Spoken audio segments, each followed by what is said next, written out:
a individualização no processo social e os filósofos certamente não são os únicos membros de sua Libra sociedades e de sua época a perceberem a si mesmos, as outras pessoas e ao mundo em geral da maneira que descrevemos.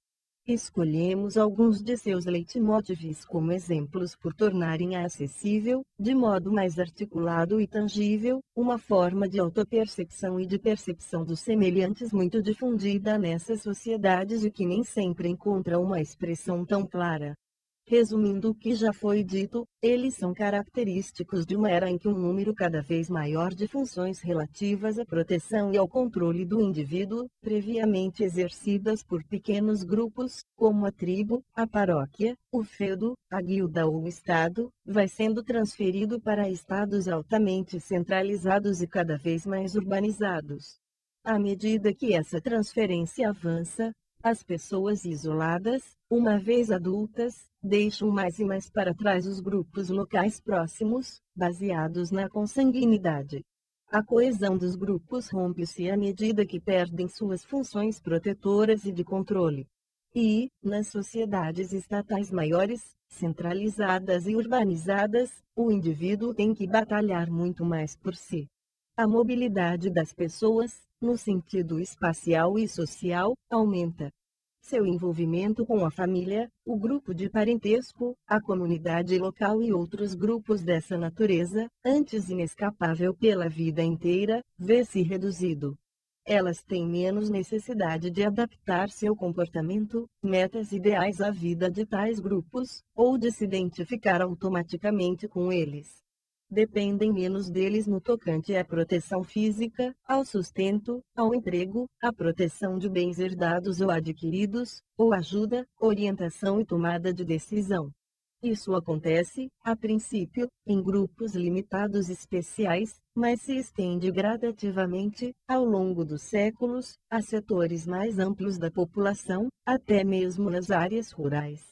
E, à medida que os indivíduos deixam para trás os grupos pré-estatais estreitamente aparentados, dentro de sociedades nacionais cada vez mais complexas, eles se descobrem diante de um número crescente de opções. Mas também têm que decidir muito mais por si. Não apenas podem como devem ser mais autônomos.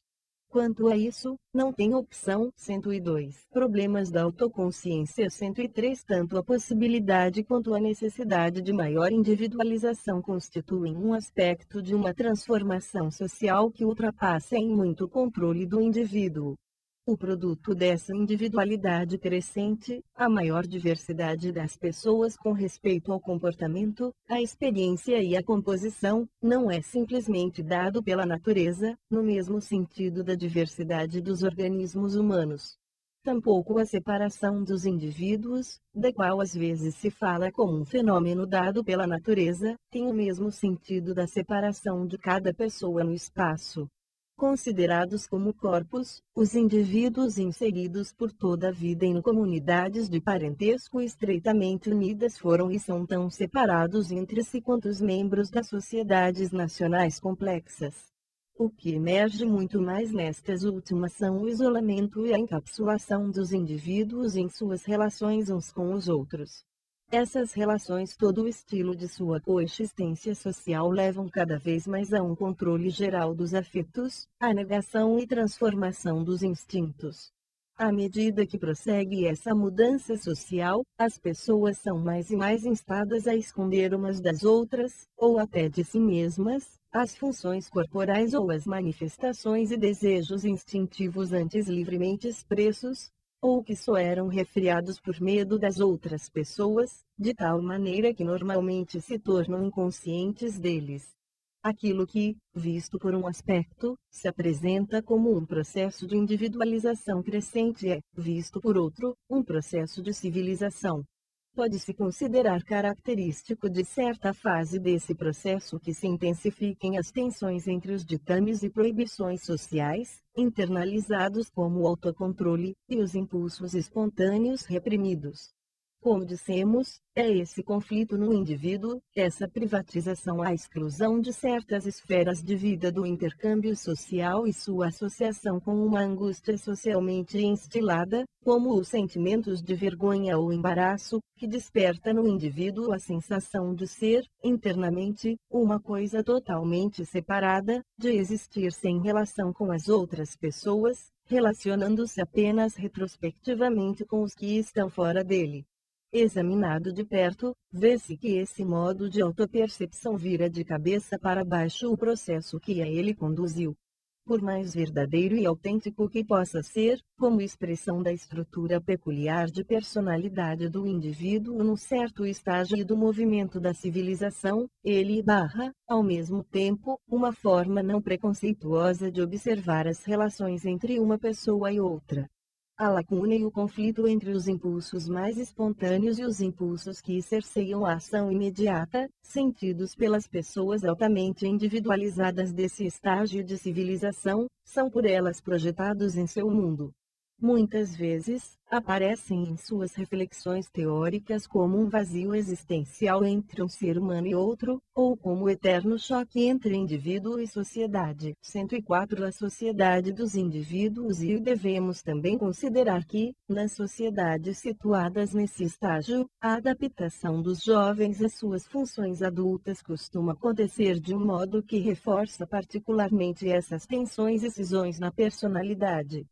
Quanto mais complexa e abrangente é a continência, quanto mais intenso e multifacetado é, numa sociedade, o controle dos instintos exigido pelo correto desempenho dos papéis e funções adultos, maior se torna a divergência entre o comportamento dos adultos e das crianças.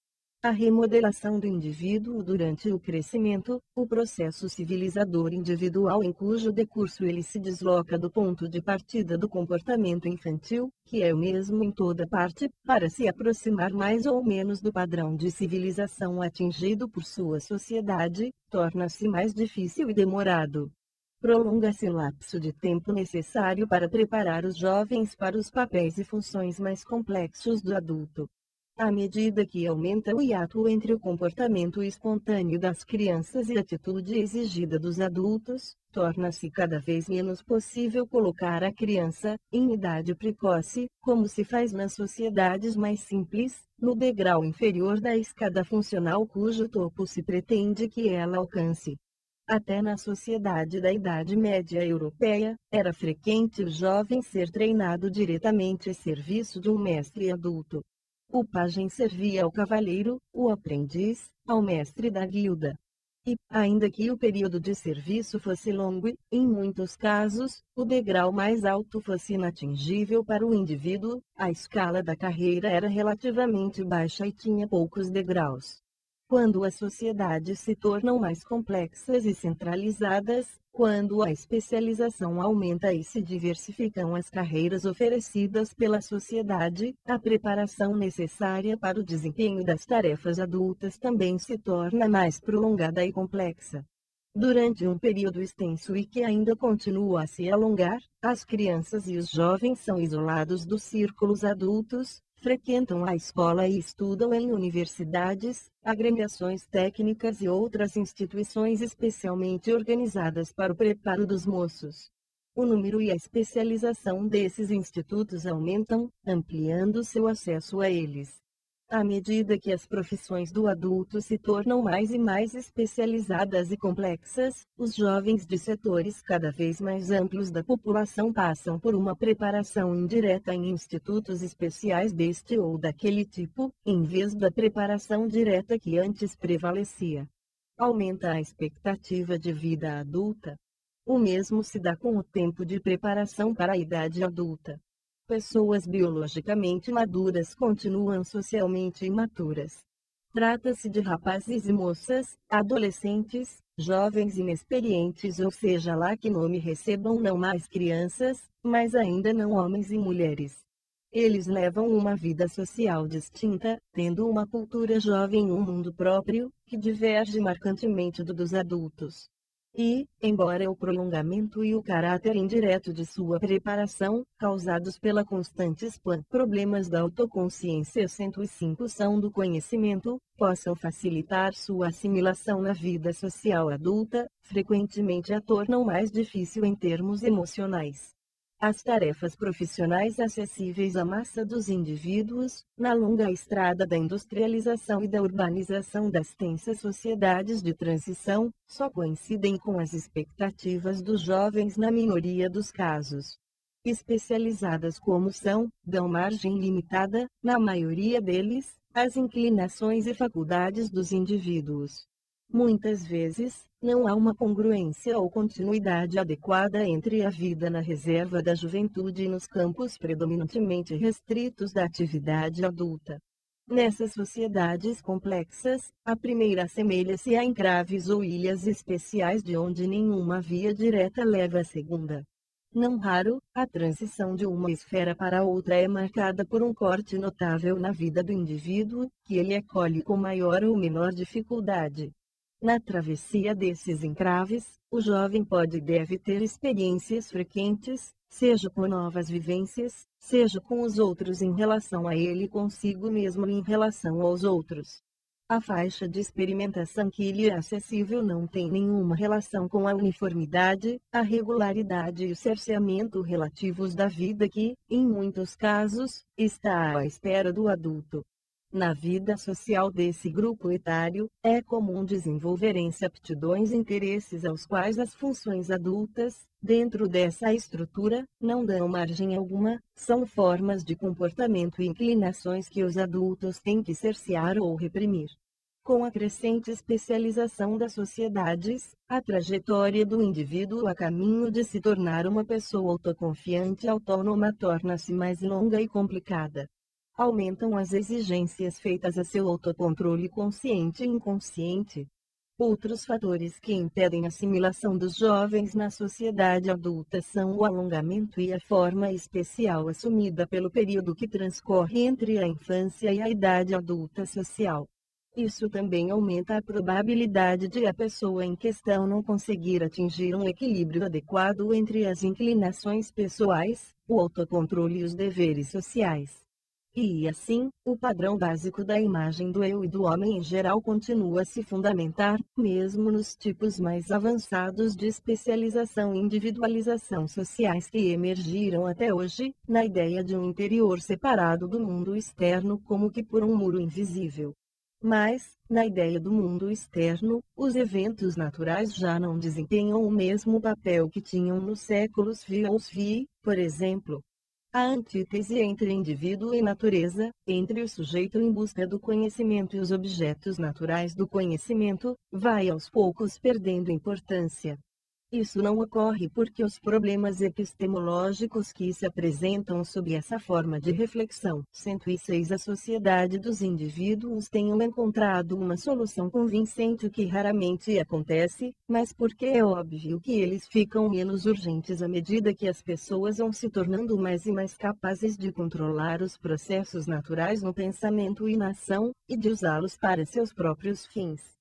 Os processos físicos, em particular, estão visivelmente perdendo seu caráter de poderes misteriosos, indomáveis e perigosos que irrompem com frequência na vida das pessoas. Em vez deles, os membros dessas sociedades veem-se cada vez mais como os detentores do poder, capazes de decifrar os enigmas da natureza e de dobrar os processos naturais a seus próprios fins. E, à medida que a investigação sistemática dos poderes naturais, depois de longa resistência, vai aos poucos se transformando numa coisa corriqueira, e que sua exploração para fins humanos se converte numa coisa tida como certa, os objetos naturais deixam de desempenhar o mesmo papel de antes na ideia de um mundo externo oposto ao interior do ser humano, separado dele como que por um muro invisível. É como se as pessoas se tivessem dito: talvez não possamos concordar quanto assim que medida nossas ideias dos eventos naturais realmente correspondem, independentemente da observação humana, às coisas em si. Mas vejam nossas usinas elétricas, nossas máquinas, nossas ferrovias e nossos aviões. Podemos extrair mais alimentos de nossa terra e mais leite de nossas vacas. Estamos até, lentamente, levando a melhor sobre as doenças. Na prática, quando pensamento e ação se ligam, somos perfeitamente capazes de estabelecer elevado grau de correspondência entre nossas ideias e expectativas dos fenômenos naturais e esses fenômenos em si mesmos. Se os filósofos não conseguem explicar teoricamente como é possível essa crescente congruência, pior para eles tant pis pour les philosophes. O que se pode efetivamente observar é o seguinte: com a crescente mudança nas relações entre os seres humanos e as forças naturais extra-humanas, estas últimas vão aos poucos perdendo terreno como elemento da noção de um mundo externo oposto ao mundo interno humano. Em lugar delas, o abismo entre a parte interna do indivíduo e as outras pessoas, entre o verdadeiro eu interior e a sociedade externa, desloca-se para o primeiro plano. À medida que os processos naturais se tornam mais fáceis de controlar, parece que nossa relativa falta de controle sobre as relações entre as pessoas e, em particular, entre os grupos, bem como os insuperáveis obstáculos erguidos contra as inclinações pessoais pelas exigências sociais, se torna muito mais perceptível. Desse modo, perpetua-se o símbolo metafísico da individualização crescente, a ideia que o indivíduo tem de que seu eu interior está isolado do mundo lá fora como que por um muro invisível. Mas ela se apresenta mais como expressão do sentimento pessoal de estar isolado dos outros, ou como a sensação do indivíduo de estar separado da sociedade, e menos como a expressão de um abismo entre o homem e a natureza. E se amplia a noção desse eu interior isolado do mundo externo. A mudança que se pode, problemas da autoconsciência 107 observar em diversos sistemas metafísicos concebidos pelos filósofos tem seu equivalente nas mudanças na maneira como mais e mais setores da sociedade percebem a si mesmos. Nessa percepção, a ênfase a miúde se desloca da razão, como traço distintivo do eu interior separado do mundo externo, para algo que, na verdade, é apenas uma reificação da mesma coisa numa base mais ampla, a vida inteira, a existência do ser humano. Nesse campo ampliado da sociedade, não é incomum depararmos com autoimagens em que a ideia do eu interior se baseia não apenas nas funções intelectuais, mas também nos sentimentos, na verdadeira natureza da pessoa inteira, inclusive nos aspectos mais animais do ser humano, à medida que estes vão sendo crescentemente privatizados. Assim, o indivíduo pode expressar o sentimento de que a vida social lhe recusa a realização de seu eu interior. Pode achar que a sociedade o impele a violar sua verdade íntima. A palavra sociedade é frequentemente usada, nesses contextos, como se referindo a uma pessoa. Através desse uso, o termo tende a adquirir o caráter do papel da mãe como força fria, hostil, restritiva e opressora, que nega a satisfação ao filho e o obriga a refriar dentro de si tudo aquilo que ele gostaria de fazer, mostrar e expressar. Nesse aspecto, a sociedade é muito diferente da natureza, tal como apresentada na metafísica do que denominamos era moderna. Ao contrário do tratamento que lhe era dado em épocas anteriores, a natureza é cada vez mais vista como uma pessoa perfeitamente amistosa que, embora possa ter lá seus caprichos, constitui um símbolo de tudo o que é bom, curativo, normal e sadio em suma, natural. Assim, na metafísica popular e até erudita de nossa era, a sociedade é comumente apresentada como aquilo que impede as pessoas de desfrutarem uma vida natural ou autêntica. O que se é dentro de si, independentemente das outras pessoas, o que se acredita ser seu eu interior, está associado ao complexo emocional que cerca a palavra natureza. O eu interior é percebido como natural, enquanto o trato com as outras pessoas é visto como coisa imposta de fora, como máscara ou capa colocada pela sociedade sobre o núcleo interno natural. Agora é a sociedade que se opõe, como mundo externo, ao eu interno, incapaz, ao que parece, de tocar o núcleo interno autêntico. Numa ligeira variação sobre esse tema, a sociedade é vista como um carcereiro que proíbe o indivíduo de pisar fora de sua cela interna. Fitando de minha cela a vida lá fora, eis como Rilke expressa essa ideia num de seus poemas: das pessoas estou mais distante que das coisas, as pessoas são meros acidentes, vozes, medos, máscaras. Ninguém vive sua vida. Talvez haja, em algum lugar, depósitos de tesouros onde se armazenem todas essas vidas não vividas, como armaduras, berços ou vestimentas que ninguém jamais usou. Todos os caminhos acabam levando a esse arsenal de coisas não ver nota 3 da parte I deste livro 108 A Sociedade dos Indivíduos Vividas. É como um presídio sem janelas. Portas com trincos e grades de ferro bloqueiam a entrada. E as grades são feitas por mãos humanas. Esses versos, aqui parafraseados, expressam de maneira clara e exemplar uma forma de autopercepção e sofrimento humanos que, sem dúvida, não se restringem aos poetas e filósofos. Na sociedade como um todo, talvez essa percepção nem sempre seja tão clara, ou tão vívida sua expressão. A intensidade desses sentimentos varia de pessoa para pessoa. Mas a situação humana que Rilke expressa aqui, à sua maneira, faz parte do que seria chamado, tempos atrás de Zeitgeist, o espírito da época. Pertence à configuração básica das pessoas que vivem em certos grupos sociais. Como fenômeno social e individual, esse tipo de experiência faz parte da mudança geral em cujo decurso cada vez mais pessoas se desligam das comunidades pequenas, menos diferenciadas e estreitamente ligadas, e se dispersam como que no movimento de um leque que se abre, formando as sociedades mais complexas e, por fim, os estados nacionais em que elas mantêm maior distância pessoal entre si. Nas comunidades mais primitivas e unidas, o fator mais importante do controle do comportamento individual é a presença constante dos outros, o saber-se ligado a eles pela vida inteira e, não menos importante, o medo direto dos outros.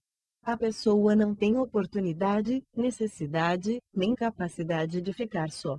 Os indivíduos não sentem alguma oportunidade, desejo ou possibilidade de tomar decisões por si ou de conceber qualquer pensamento sem a constante referência ao grupo. Isso não significa que os membros desses grupos convivam harmoniosamente. É comum ocorrer o inverso. Significa apenas que, para usar o termo que convencionamos, eles pensam e agem primordialmente do ponto de vista do nós. A composição do indivíduo adapta-se ao constante convívio com os outros a quem o comportamento tem que ser ajustado. Nas sociedades industrializadas, urbanizadas e densamente habitadas, os adultos têm muito mais oportunidade, bem como necessidade e capacidade, de ficar sozinhos, ou pelo menos de ficar a sós aos pares. Escolher por si entre as muitas alternativas é exigência que logo se converte em hábito, necessidade ideal. Ao controle do comportamento pelos outros vem juntar-se um crescente autocontrole em todas as esferas da vida. E, como não raro acontece, os atributos da composição humana positivamente avaliados na escala de valores sociais são estruturalmente vinculados a outros que recebem avaliação negativa. Um desses atributos do lado positivo é o orgulho que têm as pessoas altamente individualizadas de sua independência, sua liberdade e sua capacidade de agir por responsabilidade própria e decidir por si.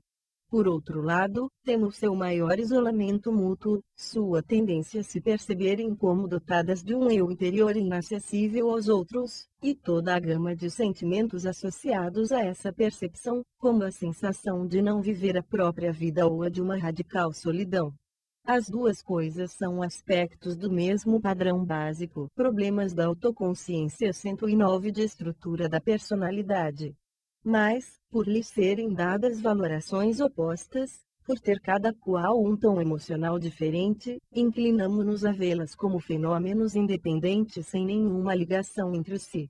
Em outras palavras, o desenvolvimento da sociedade rumo a um nível mais elevado de individualização de seus membros abre caminho para formas específicas de realização e formas específicas de insatisfação, chances específicas de felicidade e contentamento para os indivíduos e formas específicas de infelicidade e incômodo que não são menos próprias de cada sociedade.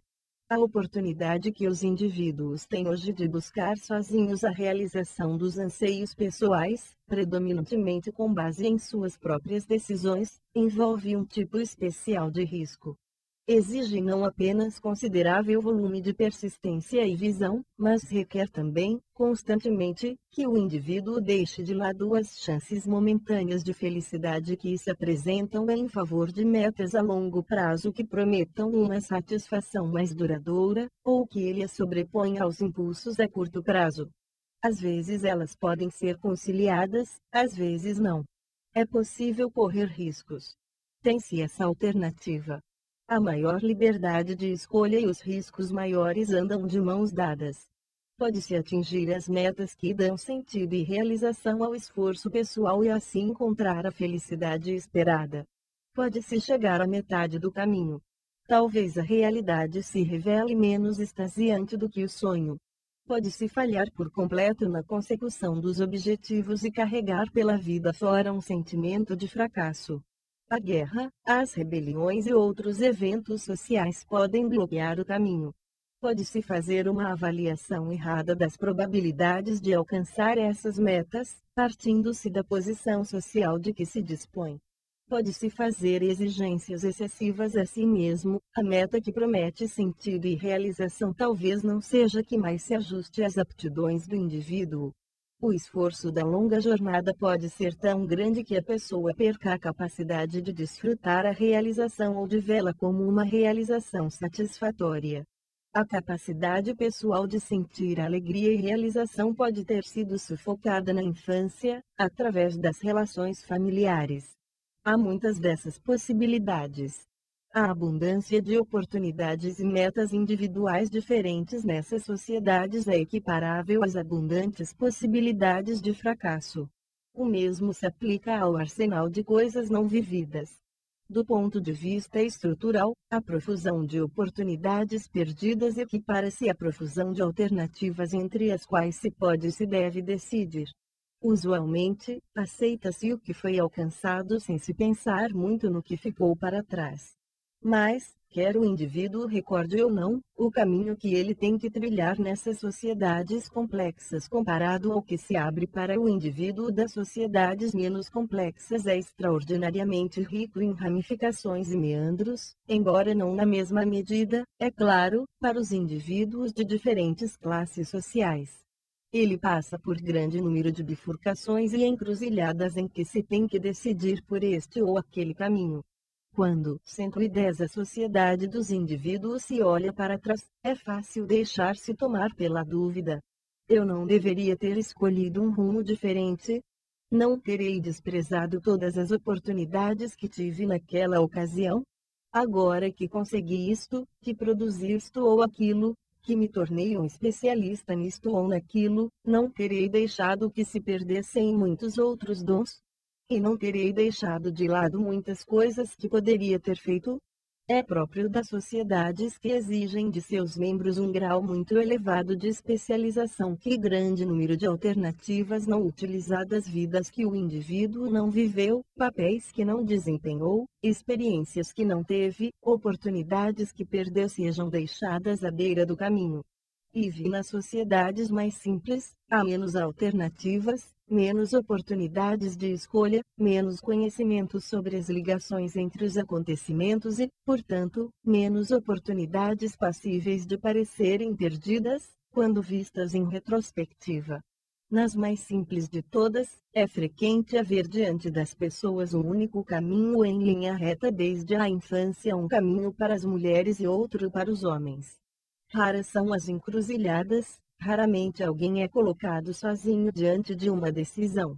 Também nesse caso, a vida traz seus riscos, mas a margem de escolha é tão pequena e tão grande a exposição ao poder caprichoso das forças naturais que os riscos mal chegam a depender das decisões. Consistem, principalmente, no risco que todos correm ao vir ao mundo, na ameaça da destruição física.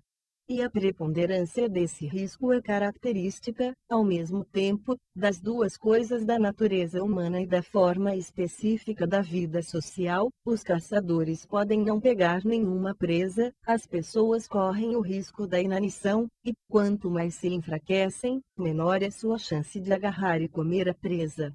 As enchentes, os rios revoltos e as nuvens trovejantes inundam inesperadamente a terra, e é impossível escapar. Os incêndios nas florestas ou cerrados bloqueiam o caminho para a segurança. O sol fustiga com inclemência e os poços secam. Os animais, as doenças ou os adversários humanos atacam e matam. A ameaça à vida é onipresente e corriqueira. Os espíritos ajudam ou se enfurecem, ninguém sabe por quê. Vive-se um dia atrás do outro. A pessoa come, sente fome, dança, morre. Qualquer visão a longo prazo de algo que possa ocorrer em algum momento futuro é muito limitada, e o comportamento presciente é incompreensível e pouco desenvolvido.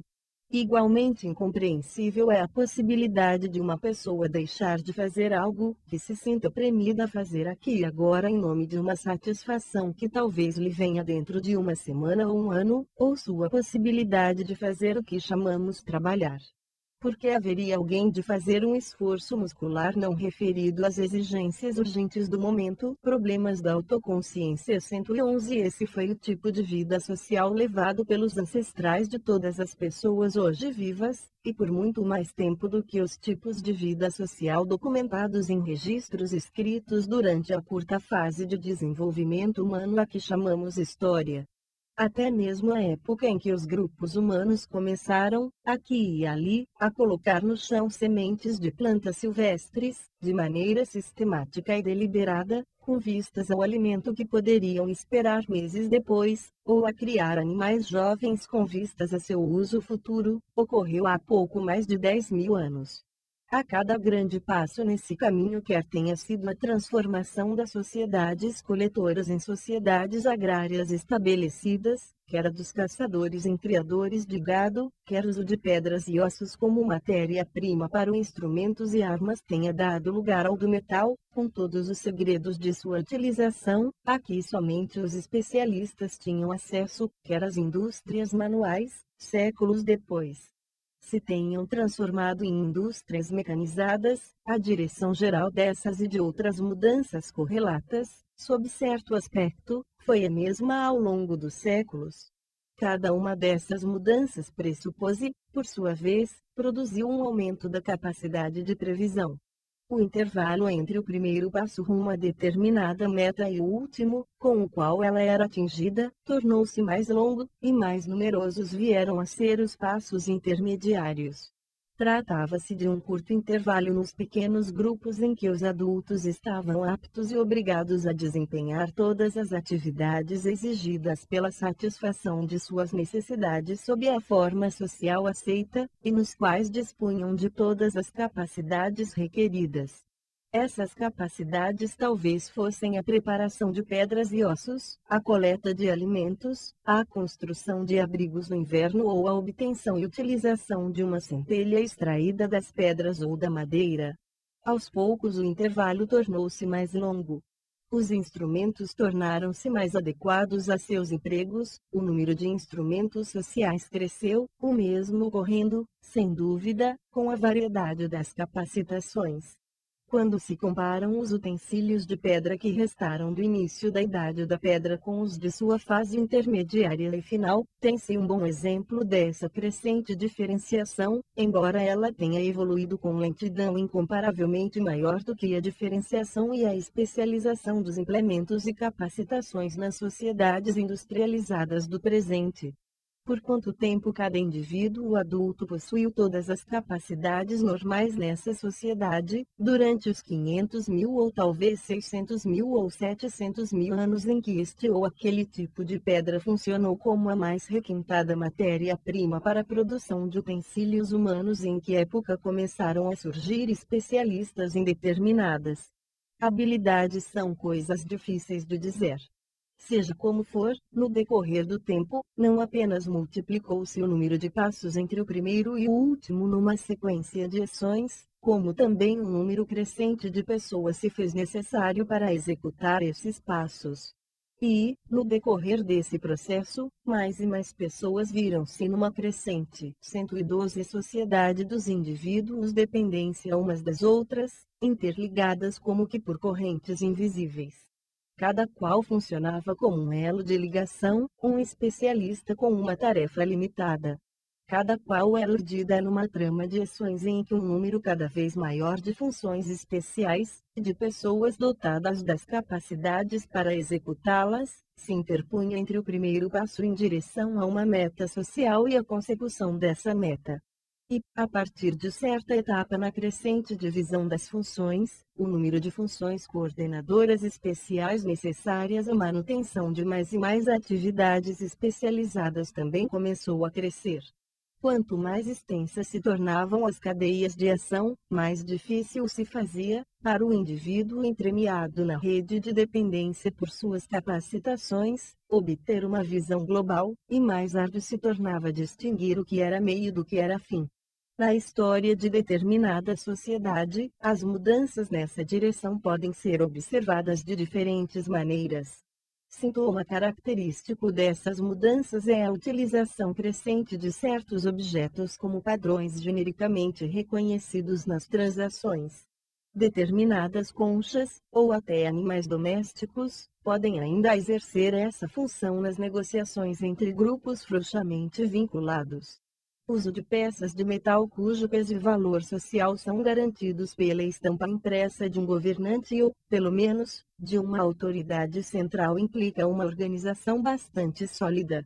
E o aumento da circulação da moeda numa sociedade é sinal seguro de que suas cadeias de ação estão ganhando mais elos e de que a divisão das funções está aumentando, assim como é a formação de um Estado dentro dessa sociedade. Quando os ancestrais das pessoas hoje vivas, impelidos pela fome, apanhavam as pedras que encontravam pelo chão e com elas matavam animais, estavam agindo sob o efeito do impulso direto de suas necessidades presentes. Quando afiavam pedras, mesmo não estando famintos, para se preparar para a caçada vindoura, ou quando pintavam desenhos dos animais no chão e nas pedras e matavam suas presas retratadas, antes mesmo de elas estarem presentes na realidade, para terem maior certeza de seu alimento e aliviar a insegurança geral da vida, sua presciência e a distância entre o primeiro passo e o último já eram maiores. Mas tudo isso ainda podia ocorrer no contexto de grupos pequenos, que tinham que produzir tudo de que precisavam. E sua capacidade de inserir funções de controle inibidoras, retardadoras ou diversivas entre o impulso instintivo espontâneo e o desempenho motor do ato, sua capacidade efetiva de opor atos mentais a intensas premências ativas, talvez ainda não fosse muito grande. Assim como estavam menos amparadas e mais expostas às forças naturais do que seus descendentes, essas pessoas também eram mais impotentes diante das forças naturais dentro de seu próprio corpo. Mesmo depois de evoluírem biologicamente para o que chamamos de maneira nada modesta de Homo sapiens, o homem sábio, a espécie a que pertencem todas as pessoas hoje vivas, devemos presumir que, por longo tempo, as coisas ainda foram assim. É que as mudanças que se seguiram, problemas da autoconsciência 113 avanço da divisão das funções, o aumento da previsão e da capacidade de refrear os impulsos a curto prazo, com tudo o que essas mudanças trouxeram consigo não foram sintomas de novas evoluções corporais, mas de um desenvolvimento social e mental numa mesma espécie biológica. O corpo, os braços e as pernas, os olhos, os ouvidos e a estrutura cerebral já eram os mesmos. Mas foi necessária a experiência cumulativa de muitas centenas de gerações para que a previsão e a capacidade de refrear e controlar as forças naturais internas e externas aumentassem continuamente. E, por não ter sido biológico desenvolvimento nessa direção, por não se haver enraizado, como muitas vezes se parece acreditar, na natureza humana, ele também pode ser revertido. As longas cadeias de ação, com sua divisão de funções, podem voltar a encolher. o controle social e psicológico do comportamento pode ser reduzido não apenas aqui e ali, como constantemente acontece em todas as épocas, mas em toda a humanidade. E o tipo específico de comportamento a que se faz referência com palavras como civilizado ou individualizado pode dar margem a formas de comportamento e experiência movidas por impulsos animalescos de curto prazo. E, quando conseguimos conter nosso sentimento de que isto ou aquilo é melhor ou desejável, e mais ainda nossa concepção fantasiosa de que uma coisa ou outra, o progresso ou a decadência e queda, é necessária e inevitável, não parece muito difícil avaliar em que condições e por quais razões o movimento toma este ou aquele rumo. Mas, seja como for, é sempre possível observar na história movimentos em ambas as direções, ainda que, nos últimos milênios, determinado movimento tenha prevalecido por longos espaços de tempo. A transformação social e mental de grupos relativamente pequenos, que agem de maneira relativamente imediatista, com a necessidade simples e uma satisfação incerta dessas necessidades, em grupos mais populosos, com uma divisão mais nítida das funções, um controle mais intenso do comportamento, necessidades mais complexas e diversificadas, e um aparato mais altamente desenvolvido de coordenação ou governo.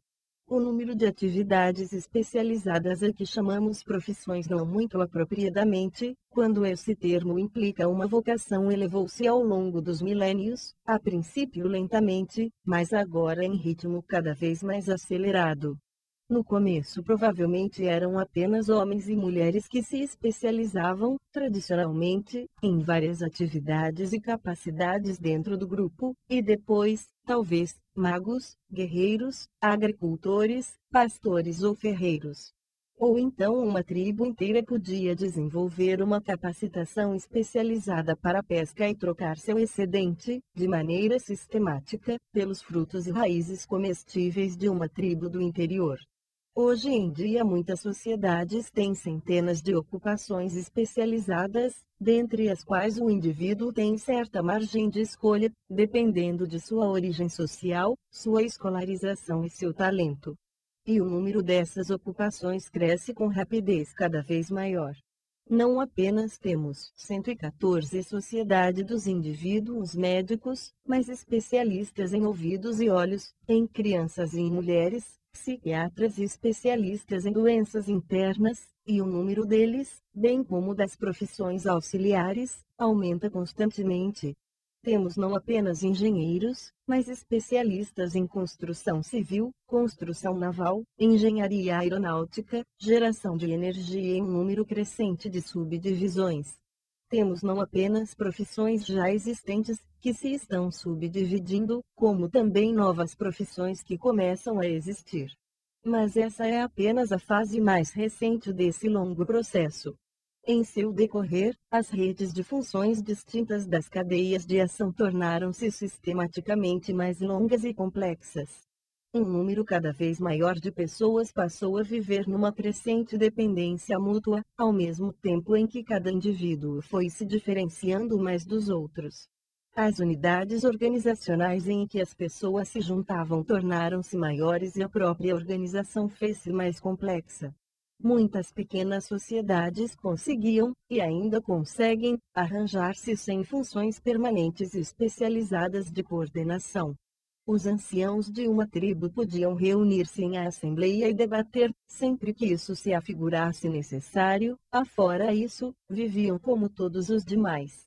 Alguém podia revelar-se um sucesso na caça ou na guerra, e então ganhava seguidores. Com o correr do tempo, à medida que os povoados das aldeias se transformaram, aqui e ali, em povoações urbanas e cidades-estados, em virtude do avanço da divisão das funções, e as cidades-estados evoluíram para ligas de cidades ou reinos que, juntos, agregavam diversos burgos e as áreas rurais que os cercavam numa organização estatal mais frouxa ou mais centralizada, e os estados dinásticos se transformaram em estados nacionais, ou impérios mundiais, ou confederações de nações. Como quer que tenha prosseguido o desenvolvimento, despontaram não apenas hierarquias oficiais, funções coordenadoras especializadas permanentes, dotadas de um centro no mesmo nível, como também hierarquias oficiais, com seus centros verticalmente dispostos em muitos níveis.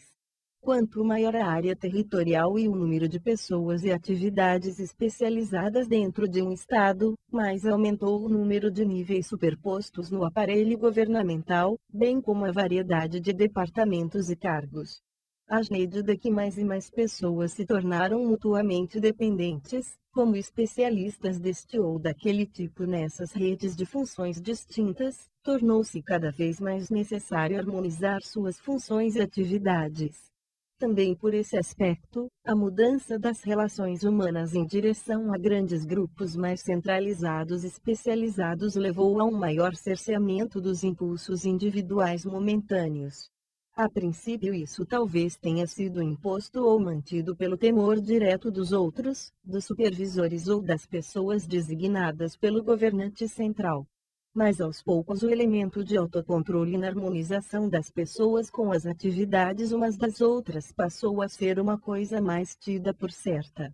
A maior utilização dos relógios, para dar apenas um exemplo, é sinal disso, pois, qualquer que seja, problemas da autoconsciência 115 sua importância como instrumentos para medir eventos não humanos, eles são, em seu uso cotidiano pelas sociedades, primordialmente instrumentos para coordenar à distância as atividades de muitas pessoas capazes de um grau relativamente elevado de autocontrole.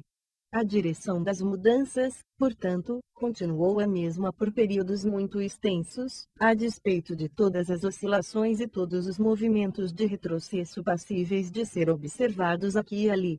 Mas, dentro do arcabouço desse movimento, houve avanços repentinos e ocasionais, ou seja, épocas em que as mudanças sociais e mentais que atuavam numa mesma direção abriram novas e antes inimaginadas possibilidades para a vida e, a rigor, para a própria humanidade. Uso consciente das forças naturais para fins humanos, que quase pareceu uma coisa inteiramente nova, coincidente com a ascensão da ciência, foi, muito mais do que hoje se reconhece, uma continuação de esforços que remontavam a antiquíssimos períodos da pré-história. Embora a abordagem desses esforços tenha sido diferente, o domínio do fogo, dos animais selvagens e das plantas para utilização humana, como muitas outras conquistas dessa ordem, foram passos em direção exatamente idêntica da exploração do óleo mineral ou da energia atômica para fins humanos. Também naquela época, essa ampliação do controle do conhecimento humano costumava levar, cedo ou tarde, a uma especialização das atividades humanas.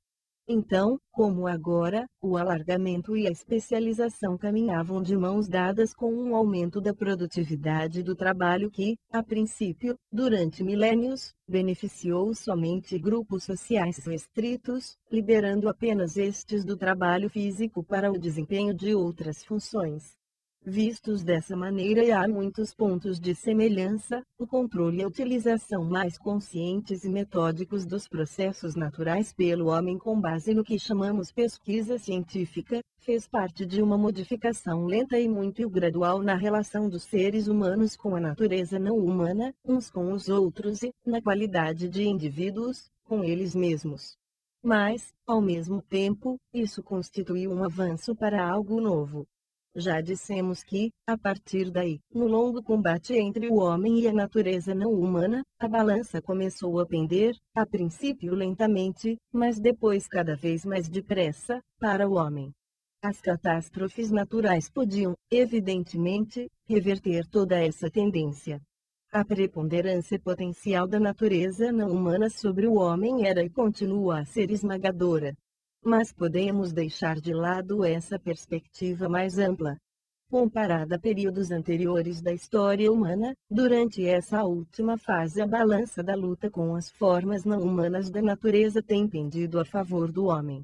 Do ponto de vista social, isso significa não apenas que a divisão das funções se acelera, que as atividades especializadas interligadas das pessoas multiplicam-se e se modificam, mas significa, acima de tudo, que o papel do poder muscular humano que, ao lado do poder animal, provavelmente foi a principal fonte de energia das sociedades humanas no decorrer da história. 116 A sociedade dos indivíduos pretérita diminui visivelmente no funcionamento da estrutura social especializada. Setores cada vez mais amplos da sociedade foram liberados do trabalho físico, ou pelo menos do trabalho físico pesado, para atividades em que a capacitação, o conhecimento e a instrução desempenhavam importante papel. É claro que as pessoas sabiam, desde longa data, valer-se das formas de energia inanimada disponíveis sem a intervenção humana, como o vento ou as correntes fluviais. Então começaram cada vez mais a se servir de formas de energia que elas mesmas eram capazes de gerar com seus instrumentos, com base em investigações metódicas. Foi uso crescente de energias físicas, como o vapor, a eletricidade ou a energia nuclear, produzidas pela cooperação social, que substituiu, de maneira lenta e desigual, o uso social do poder muscular humano e animal.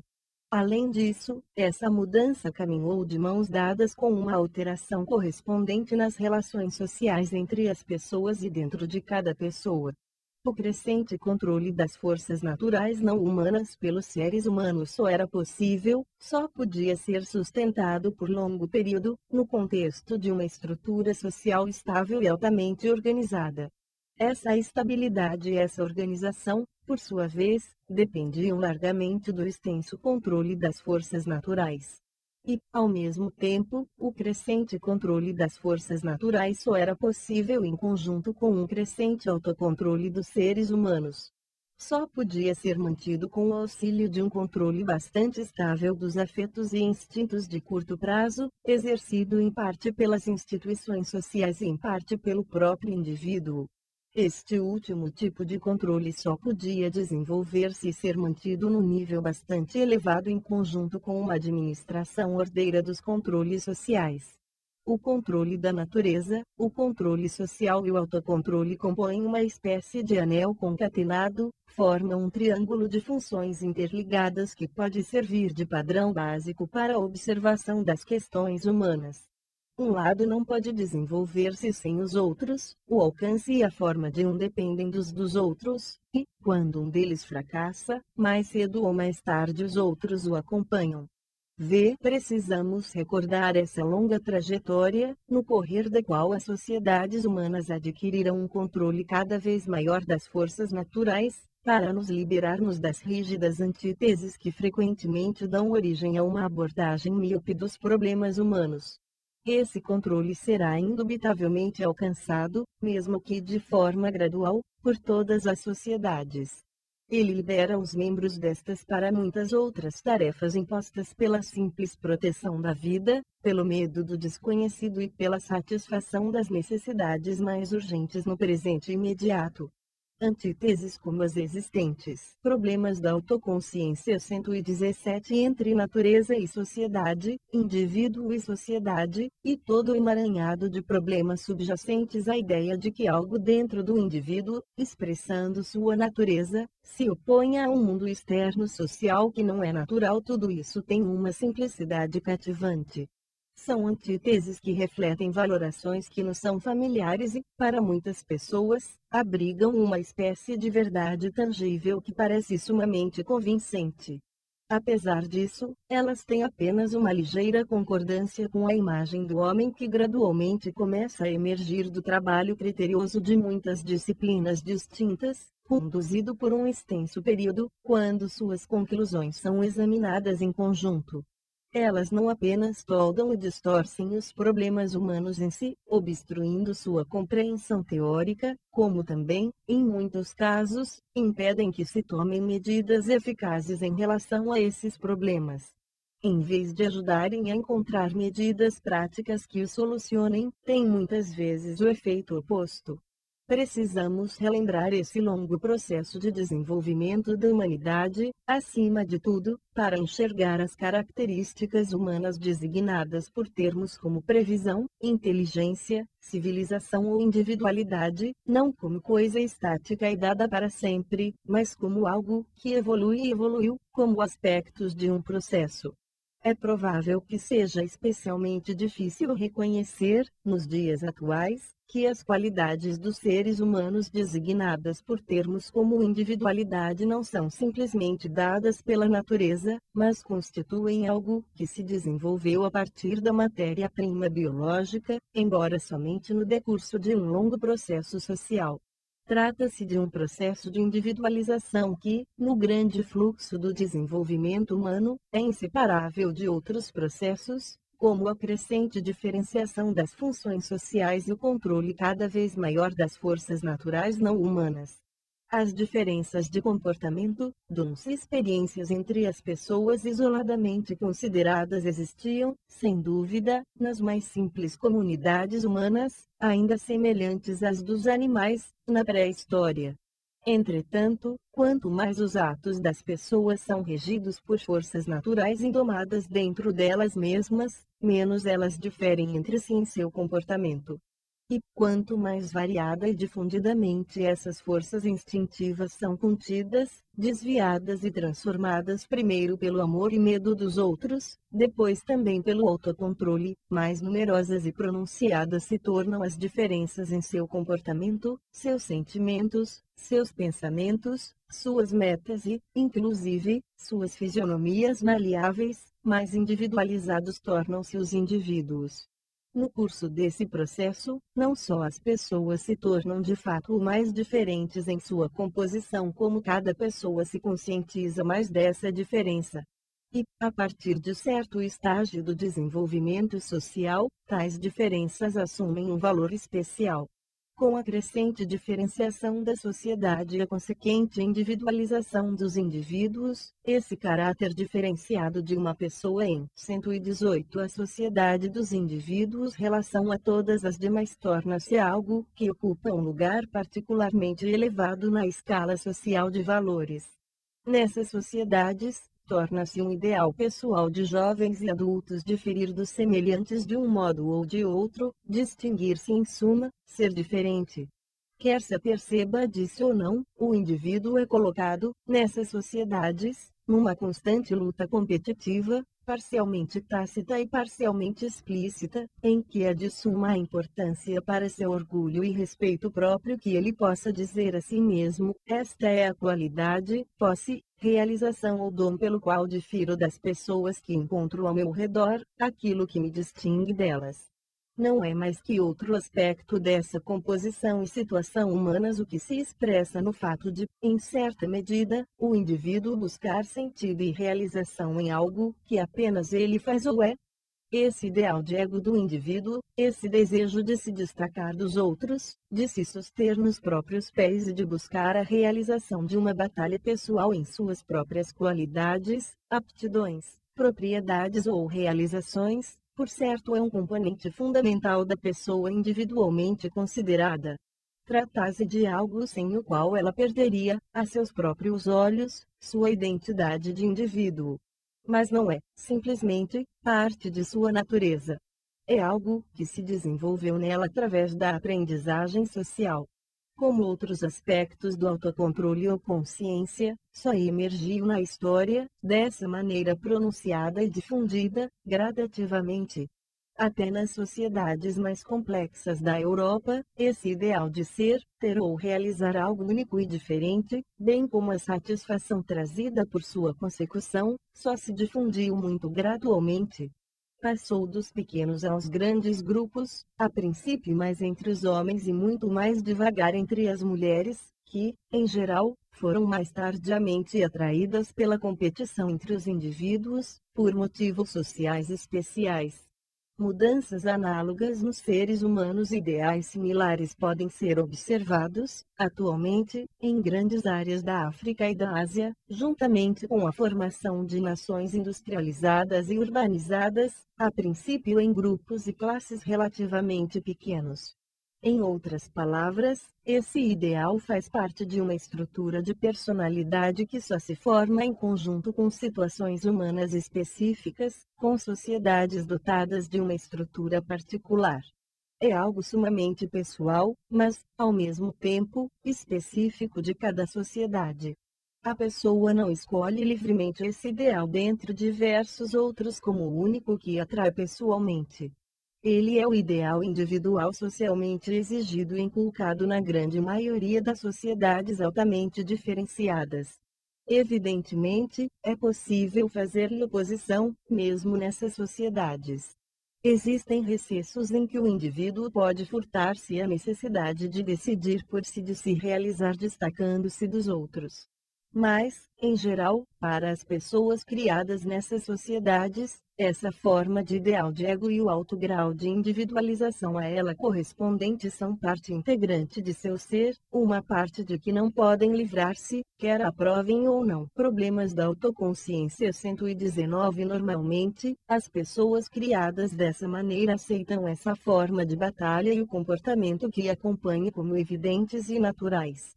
O ideal pessoal de realização individual através do almejar ativo de uma meta que o indivíduo considera significativa em sua sociedade adequa-se à situação específica em que a pessoa se coloca em tais sociedades. Ele a deixa em condições de se valer da margem relativamente ampla de escolha, do grau relativamente elevado de liberdade reservado aos indivíduos nas sociedades desse tipo. Na juventude, a pessoa pode e deve escolher, dentre a profusão de metas possíveis que essas sociedades lhe oferecem primeiro através da posição de seus pais e depois através da que ela mesma atinge, esta ou aquela meta que prometa a máxima realização de suas inclinações e aspirações pessoais.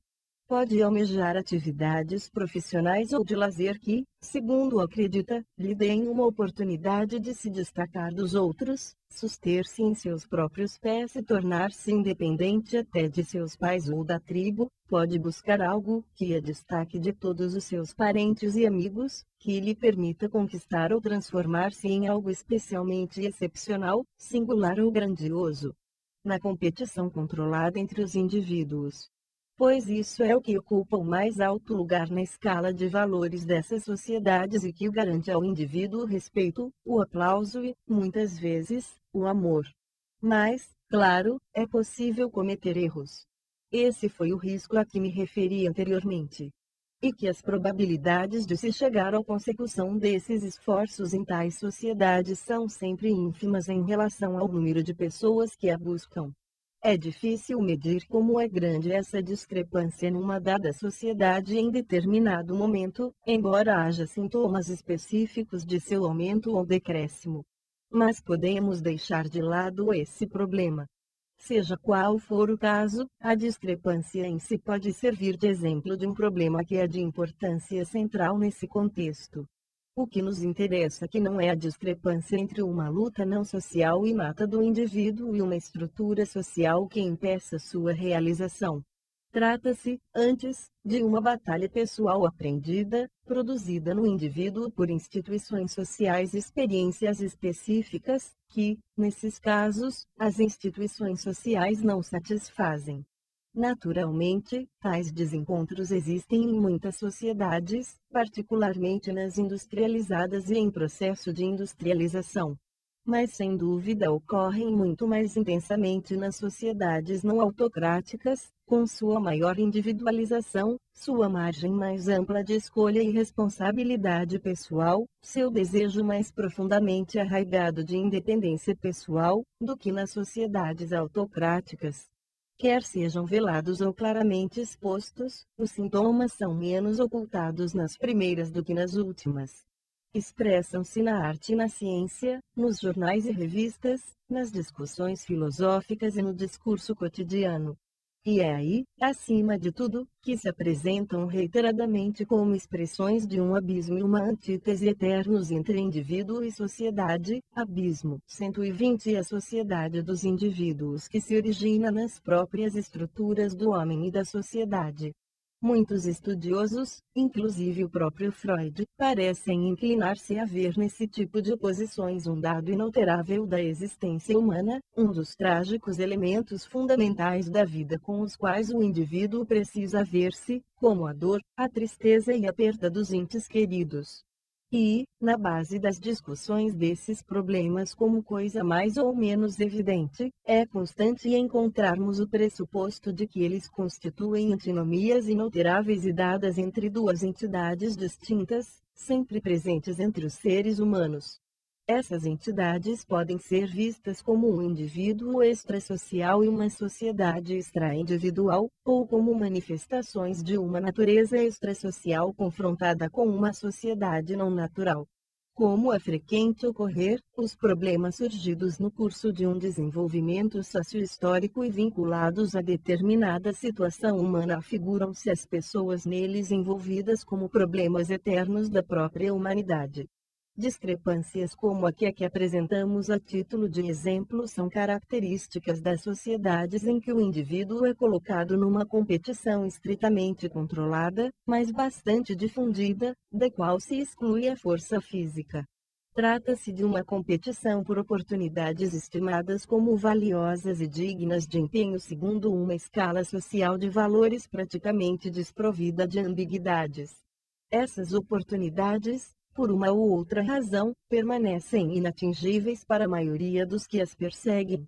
Mas, para os indivíduos que as alcançam, estão associadas a diversos tipos de recompensa, sejam eles o sentimento de realização, propriedade e poder, o de respeito e prazer, ou uma combinação de ambos.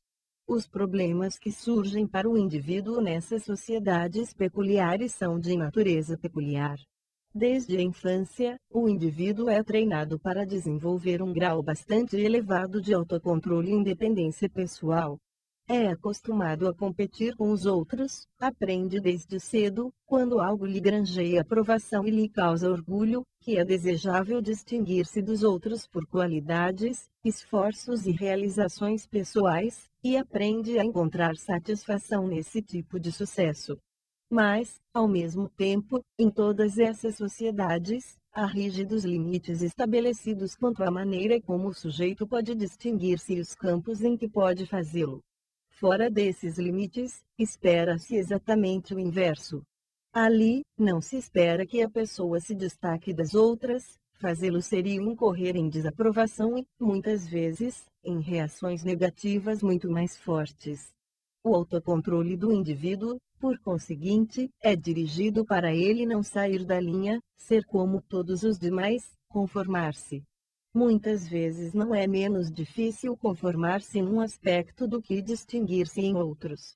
Sem dúvida, nunca é tarefa simples chegar ao equilíbrio exato entre ser como os demais, em alguns aspectos, e ser singular e diferente deles em outros. Basta pensarmos no problema tantas vezes discutido dos grandes artistas, tal como abordado por Thomas Mann, por exemplo, ou no das personalidades destacadas entre os estudiosos, os líderes políticos, os hindus, problemas da autoconsciência 121 triais e muitos outros grupos. De um modo ou de outro, a tentativa de atingir esse equilíbrio traz consigo tensões características. Mas, como quer que as consideremos, elas não são tensões entre necessidades não sociais e naturais do indivíduo e as exigências artificiais de uma sociedade fora dele, e sim tensões e dificuldades de cada pessoa, ligadas às normas peculiares de comportamento de sua sociedade. Essas normas compõem um padrão que, de uma forma ou de outra, determina o padrão de seu controle comportamental individual. Numa palavra, trata-se de discrepâncias intrinsecamente sociais que se expressam na ideia de uma tensão e um abismo eternos entre o mundo interno do indivíduo e o mundo externo da sociedade. O mesmo se aplica às dificuldades surgidas pelo fato de que a luta por se destacar, por conquistar algo excepcional, por usar os dons pessoais e realizar-se na vida, só pode ser vencida por uma minoria. contrapondo-se à satisfação que alcançar essas metas concede a uma pequena minoria de pessoas, há uma insatisfação emudecida ou claramente sentida do número muito maior daquelas que não conseguem aquilo que esperavam nas grandes e pequenas competições, das que ficam aquém das aspirações de sua juventude à medida que envelhecem. Os sentimentos de realização dos primeiros correspondem nos últimos aos de não realização, aborrecimento, apatia, depressão, culpa e ausência de significado na vida. Também nesse caso, uma das formas características de as pessoas em questão interpretarem seu destino é, muitas vezes, a ideia de uma discrepância entre sua natureza individual e as condições sociais que lhes são externas.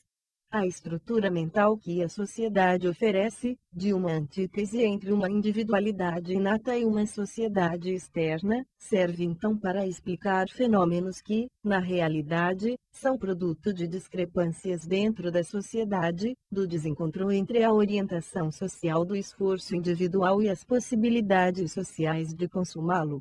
Há uma vasta gama de fenômenos que na maior parte se colocam fora do alcance da observação e do pensamento em virtude de essas discrepâncias sociais internas serem interpretadas como antíteses entre natureza e sociedade, cada qual aparentemente excluindo a outra.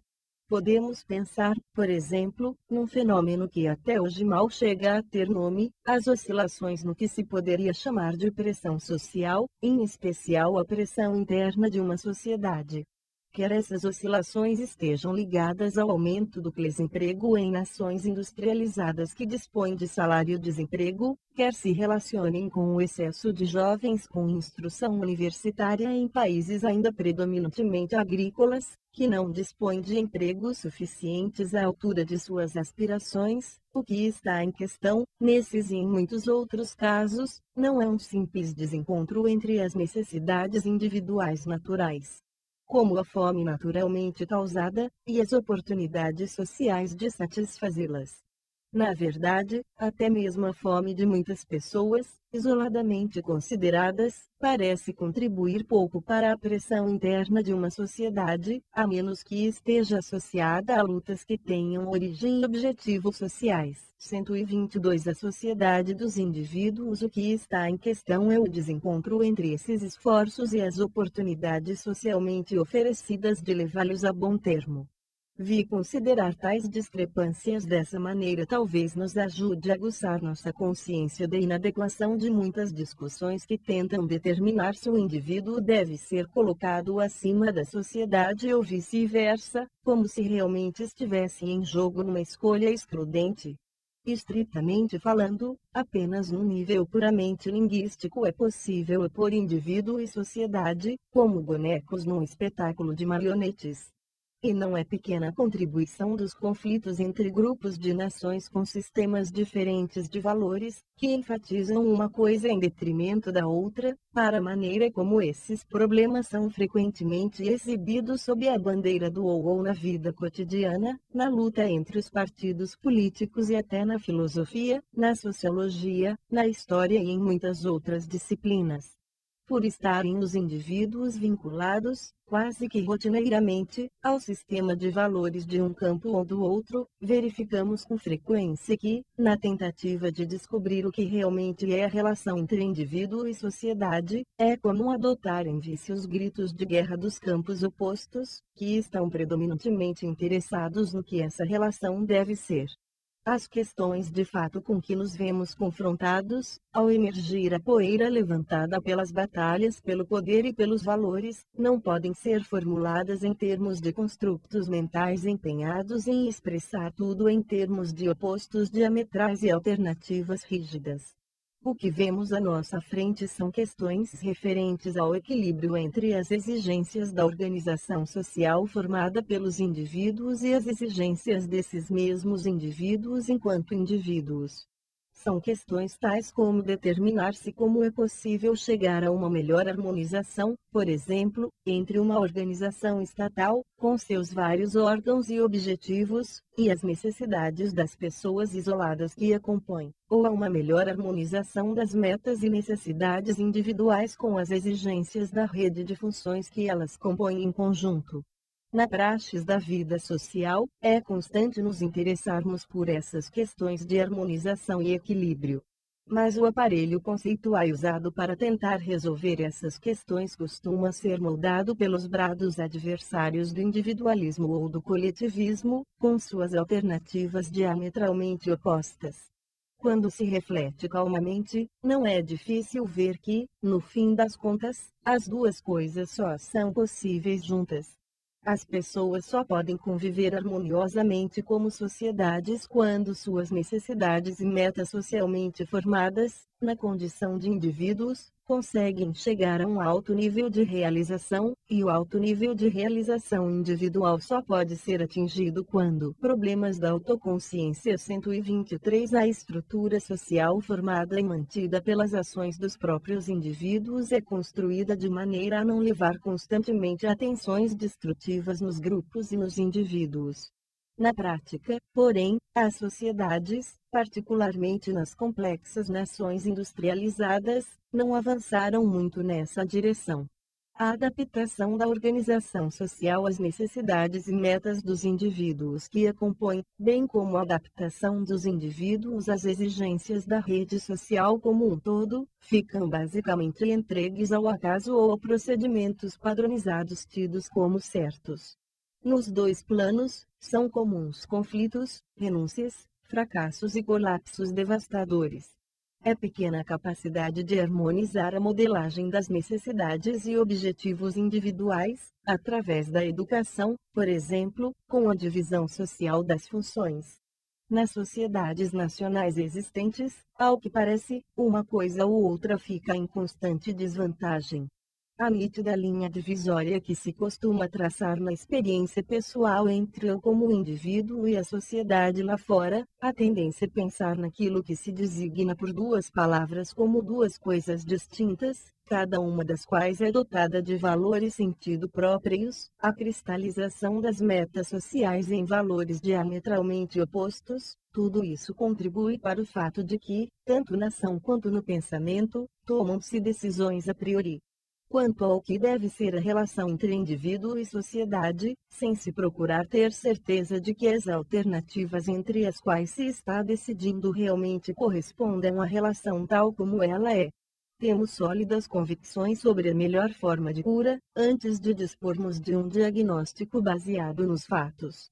A questão reside em saber se é possível extrair modelos conceituais que melhor se ajustem à relação efetiva entre indivíduo e sociedade dos modelos que se superpõem a eles, e que expressam, primordialmente, o que as pessoas creem e desejam que seja essa relação. Ao assinalar que as discrepâncias com que a miúde deparamos entre exigências individuais e sociais não constituem incompatibilidades entre necessidades individuais antissociais e exigências sociais antinaturais, mas antinomias entre estruturas pessoais e sociais imanentes a sociedades industrializadas europeias e a outras sociedades no mesmo estágio de desenvolvimento, damos um passo nessa direção. O trabalho paciente em ciências humanas como a sociologia, a psicologia e, especialmente, a psicologia social muito fez por nos ajudar a ver com mais clareza esse tipo de problemas. Mas a compreensão científica das ligações entre as estruturas de personalidade e as estruturas sociais ainda é muito limitada. Não raro, quem as investiga parece partir da suposição de que uma espécie de harmonia pré-estabelecida existe automaticamente entre os dois tipos de estrutura. É possível que nas sociedades mais simples, sobre as quais existem numerosos estudos, o padrão básico da estrutura de personalidade, ou, nas palavras de Gardner e Linton, a estrutura básica da personalidade, na qual se desdobram as variações individuais, seja menos propenso a contradições e se harmonize melhor com a estrutura básica da sociedade pertinente do que nos complexos estados. 124 A sociedade dos indivíduos nacionais industrializados, que passam por um rápido desenvolvimento. Mas, Mesmo estes últimos, a despeito de toda a diferenciação, a moldagem social comum do comportamento individual, dos estilos de discurso e pensamento, do controle afetivo e, acima de tudo, da formação da consciência moral e dos ideais por intermédio de uma tradição nacional não questionada, sobretudo na casa paterna e na escola, tudo isso é suficientemente forte para tornar claramente visível a estrutura básica de personalidade comum a cada membro da sociedade, por mais que eles difiram entre si. Esses traços comuns talvez sejam mais fáceis de reconhecer num encontro com membros de sociedades diferentes do que com membros da própria sociedade do indivíduo. Os alemães são capazes de perceber mais claramente o padrão básico comum da estrutura de personalidade dos ingleses, franceses ou norte-americanos do que dos alemães, e vice-versa, fato esse bastante característico de todo o problema do reconhecimento dos fenômenos sociais. Mas também há peculiaridades na estrutura de personalidade que se ligam, precisamente, a aspectos das sociedades altamente diferenciadas. Eles são suficientes para indicar que os padrões básicos das estruturas de personalidade não são necessariamente harmoniosos e livres de contradição em si, nem tampouco estão, necessariamente, em completa harmonia com essas estruturas sociais. O elevado nível de individualização ou independência pessoal e, não raro, de solidão, característico desse tipo de sociedade, que talvez seja até necessário para sua manutenção, muitas vezes não se harmoniza muito com a complexa rede de dependência indevassável para o indivíduo em que a pessoa se vê encerrada com um número crescente de seus semelhantes, em boa medida devido às suas próprias necessidades socialmente inculcadas. E a peculiar trama de independência e dependência, de necessidade e capacidade de decidir sozinho, por um lado, e de impossibilidade de decidir sozinho, por outro, de responsabilidade por si obediência ao Estado pode produzir tensões consideráveis. Lado a lado com o desejo de ser alguém por si, ao qual a sociedade dos outros se opõe como algo externo e obstrutivo, frequentemente existe o desejo de estar inteiramente inserido na sociedade. A necessidade de se destacar caminha de mãos dadas com a necessidade de fazer parte. O sentimento de participar, de estar envolvido, muitas vezes se mistura com o de estar descomprometido, desligado. Que me importa tudo isso? E, como já foi dito, o objetivo de ser alguém único e incomparável é acompanhado, muitas vezes, pelo de não se destacar, de se conformar. Podemos admirar o crescente controle da natureza, ou pelo menos, conscientemente ou não, tirar proveito dele, e ao mesmo tempo reclamar do alto grau de autocontrole e refreamento dos impulsos imediatistas que ele exige. Ninguém sabe ao certo se em que medida o padrão de controle dos instintos e dos afetos que prevalece em muitas sociedades nacionais, assumindo por vezes um perfil bastante peculiar, e as pesadas renúncias que ele frequentemente impõe aos indivíduos são realmente necessários ao funcionamento adequado da rede. Problemas da autoconsciência 125. Ou se seria igualmente eficaz um padrão diferente, menos devastador e menos repleto de conflitos. Ninguém sabe, tampouco, se os métodos tradicionalmente usados nessas nações para adaptar a criança à vida em sua sociedade são adequados ou não a esse propósito. Mas todas essas questões, todo o amontoado de problemas que surgem nesse contexto só fazem provar mais uma vez de que modo, à luz do crescente conhecimento factual das várias ciências humanas e dos problemas nelas discutidos, se tornou urgente investigar o problema fundamental da relação entre sociedade e indivíduo e esmiuçar as noções aceitas associadas a essas palavras. De fato, quando as conclusões dispersas da pesquisa nos vários campos são vistas em conjunto, evidencia-se com clareza ainda maior que as categorias, os modelos conceituais normalmente usados ao se refletir sobre essas questões, já não estão à altura de sua tarefa.